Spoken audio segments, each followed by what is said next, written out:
The poem of the man God. The third year of the public life. Chapter 361. On the other bank, Jesus meets his mother and the women disciples. 16th of December, 1945. They are now on the other side of the Jordan, and they are walking fast southwestwards towards a second chain of hills, higher than the first one, beyond which is the Jordan plain. I gather from their conversation that they came away from the plain to avoid the mud that they left on the other side, and they are thinking of going to their destination along internal routes, which are better kept and more practicable for walking, particularly in wet weather. "Whereabouts are we?" asks Matthew, who finds his bearings with difficulty. "We are certainly between Shiloh and Bethel. I recognize the mountains," says Thomas. "We passed here not long ago with Judas, who was the guest of a Pharisee at Bethel." "You could have been his guest too, but you would not come. Neither he nor I said to you, 'Do not come.'" "I am not saying that you did say so. I am only saying that I prefer to stay with the disciples who are evangelizing here." And the argument is over. Andrew, in fact, is glad and says, "If there are friendly Pharisees in Bethel, we shall not be attacked." "But we are going in the other direction, not to Jerusalem," they point out to him. "We shall have to go there for Passover in any case. I don't know how we shall manage." "Of course. Why did he say that he is going back to Cana? The women could have come back, and we could have made our pilgrimage." "It is my wife's destiny that she should not spend Passover in Jerusalem," exclaims Peter. John asks Jesus, who is talking animatedly to the zealot, "Master, how shall we manage to go and come back in time?" "I do not know. I trust in God. If we are late, it will not be my fault." "You were right in being prudent," says the zealot. "Oh, as far as I am concerned, I would have gone on, because it is not yet my hour. I can feel that. But how would you all have put up with the adventure, considering that for some time you have been so tired?" "Master, you are right. A demon seems to have been blowing poison among us. We have changed so much." Man does get tired. He wants things quickly, and he dreams of silly things. When he realizes that his dreams are different from reality, he becomes upset. And if he is not of goodwill, he surrenders. He does not remember that the Almighty, who could have made the universe out of chaos in a moment, made it in orderly, separate stages in periods of time called days. From the spiritual chaos of the whole world, I have to make the kingdom of God, and I will do so. I will build its foundations. I am now building them, and I have to split a very hard rock to lay the foundations that will not collapse. You will slowly build the walls. Your successors will continue the work, both in height and in width. As I shall die in the work, so will you, and there will be many more who will die with or without bloodshed, consumed by this work for which spirit of sacrifice and generosity, tears, blood, and endless patience are required." Peter thrusts his grey-haired head between Jesus and John. "Do you mind telling me what you're saying?" "Oh, Simon, come here. We were talking of the future church. I was explaining that, contrary to your hurry, your tiredness, your discouragement, and so forth, it exacts calm, perseverance, exertion, and trust. I was saying that the sacrifice of each of its members is required, starting with me, the founder. I am, in fact, its mystical head. For you, for all the disciples, for all those who will be called Christians and will belong to the universal church. And really, in the great classification of the hierarchy, the most humble people who seem to be simple members will be the ones who will make the church truly vital. In actual fact, I will often have to seek refuge in them to continue to keep alive the faith and the strength of the continuously renewed apostolic colleges. And I will have to allow those apostles to be tortured by Satan and by envious, proud, incredulous men. And their moral martyrdom will not be less painful than a material one, as they will find themselves between the active will of God and the wicked will of man, who will act as an instrument of Satan, and by every means and effort will endeavor to make them appear as mendacious, mad, possessed persons, in order to paralyze my work in them and the fruits of my work, which are as many victorious blows against the beast. And will they resist? They will resist, even if I am not physically with them. They will have to believe not only what is their duty to believe, but also in their secret mission.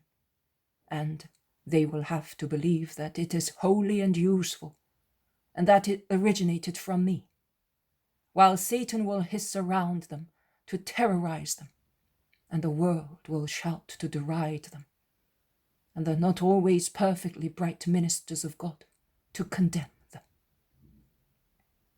That is the destiny of my future voices. And yet, I will have no other means to rouse men and bring them back to the gospel and to the Christ. But for everything I have asked of them, and imposed on them, and received from them, oh, I will grant them eternal joy, a special glory. In heaven there is a closed book. God only can read it. All the truth is contained in it. But God, at times, removes the seals and revives the truth already revealed to men, selecting a man chosen for that destiny to know past, present, and future, as contained in that mysterious book. Have you ever seen a son, the best in the family, or a schoolboy, the most clever at school, being called by his father or teacher to read a book for adults and have it explained to him? He stands beside his father or teacher, embraced by one of their arms, while the other hand of the father or teacher points at the lines which he wants to be read and understood by his dearest child.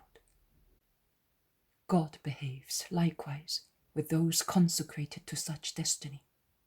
He draws them to himself and holds them with his arm and forces them to read what he wants, and to understand the meaning, and to repeat it later, and suffer derision and grief because of it.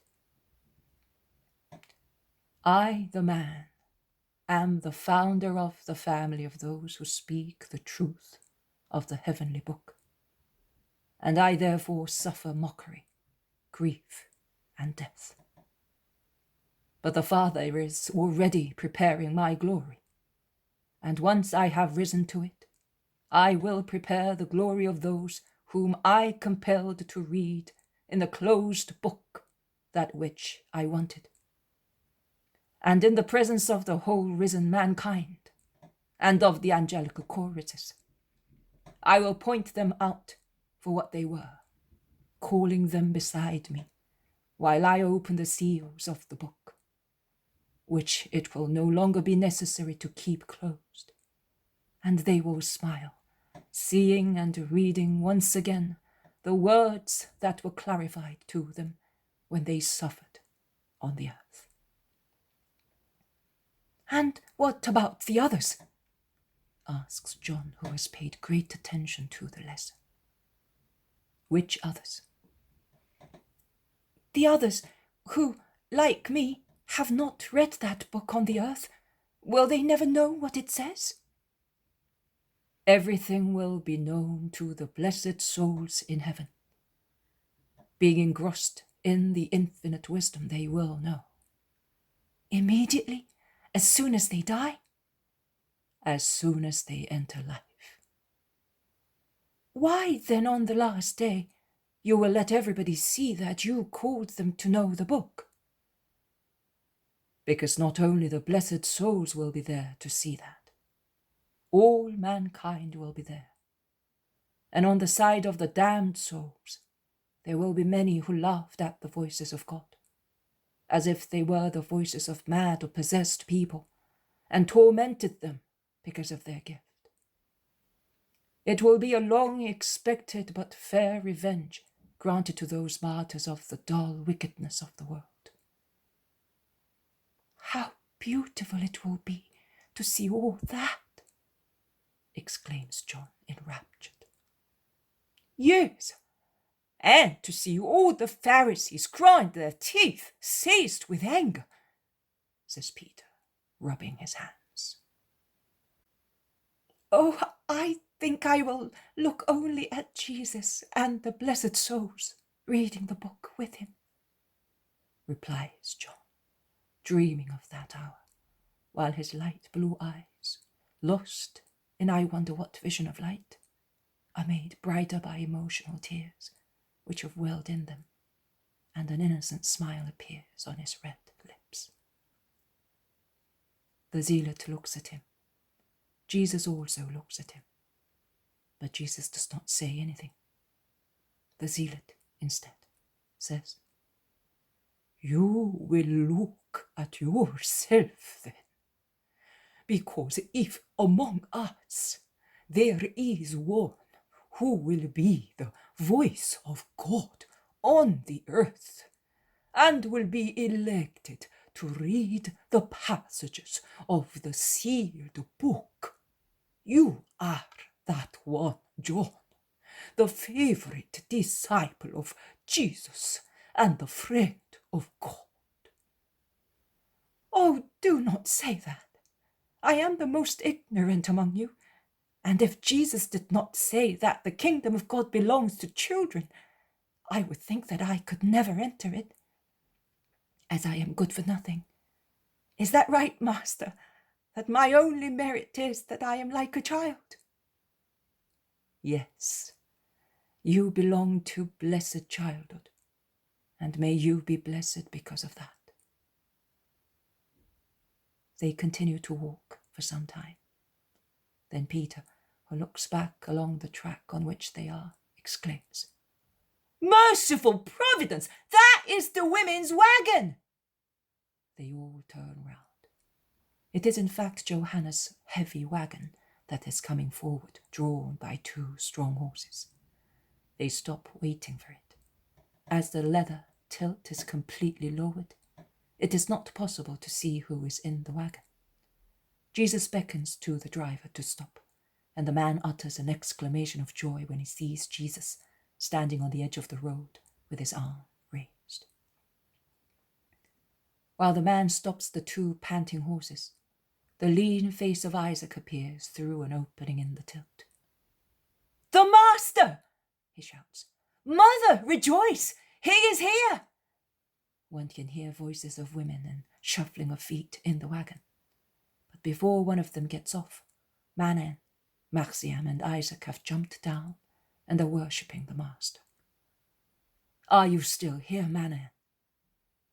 I have remained faithful to orders, particularly now, as the women are afraid. But we obeyed, because it is our duty to obey. But I can assure you that there was nothing to worry about. I know for certain that Pilate has called riotous fellows to order, stating that anyone giving rise to rebellions during the feast days would be severely punished. I think that Pilate's wife, and above all her lady friends, are connected with such protection. At the court, we know everything and nothing, but we know enough. And Manaen moves to one side to make room for Mary, who has got off the wagon and has walked a few steps towards them and is clearly very anxious and deeply moved. They kiss each other while all the women disciples worship the Master. Neither Mary nor Martha of Lazarus are there. Mary whispers, "How much anguish since that evening! How everybody hates you, son!" And tears stream down the red lines left on her face by the many tears shed during the previous days. But you can see that the Father sees to everything, so do not weep.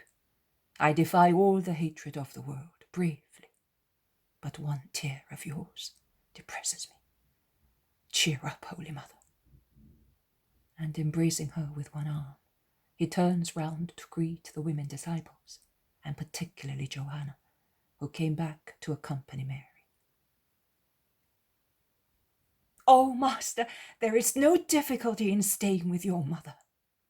Mary was held back in Bethany because her brother is suffering so much, so I came. I left the children with the wife of the guardian of the mansion, as she is kind and motherly. But there is also Cusa to look after them, so you can imagine whether Matthias, who is my husband's pet, will lack anything. But Cusa also told me that it was not necessary to leave. The proconsul's warning has caused Herodias also to draw her claws in. The tetrarch, too, is trembling with fear, and he is worried about one thing only, that Herodias may ruin him in the eyes of Rome. The death of John has destroyed many situations that were favorable to Herodias. And Herod is fully aware that the people are against him because of John's murder. The old fox realizes that the worst punishment for him would be to lose the hateful illusory protection of Rome. The people would attack him at once. So do not worry, he will do nothing on his own initiative. In that case, let us go back to Jerusalem. You can proceed without any fear about your safety. Let us go. Let the women get into the wagon again, and Matthew and whoever is tired will go with them. We will rest at Bethel. Let us go." The women obey. Matthew and Bartholomew go with them. The others prefer to follow the wagon on foot, together with Manaen, Isaac, and Marcian. And Manaen tells them how he inquired to find out how much truth there was in the boasting of the Herodian, who had caused so much anxiety in the peaceful gathering at Bethany, near Lazarus, who was suffering so much, says Manaen. "Did a woman come to Bethany?" "No, Lord, but we have been away 3 days. Who is she?" "A disciple. I will give her to Eliza, because she is young, alone, and without means." "Eliza is in Johanna's mansion. She wanted to come, but she had a bad cold. She was dying to see you. She used to say, 'But do you not understand that the sight of him gives me peace?'" "I will give her also joy through this young woman. And what about you, Marcian? Are you not saying anything?" "I am listening, Master." "The boy listens and writes. He makes this one and that one repeat your words and he writes them. But have we repeated them correctly?" says Isaac. "I will examine the work of my disciple and add anything which should be missing," says Jesus, caressing the bronzed cheek of Marcian. And he asks, "And what about your old father? Have you seen him?" "Oh, yes, he did not recognize me. He wept for joy. But we shall see him at the temple, because Ishmael is sending them. He has even given them more days this year. He's afraid of you." "I should think so, after what happened to Hananiah in the month of Shabbat," says Peter, laughing. "But the fear of God does not build, it demolishes. It is not friendship. It is only expectation that often changes into hatred. but everybody gives what one can. They go on their way, and I lose sight of them.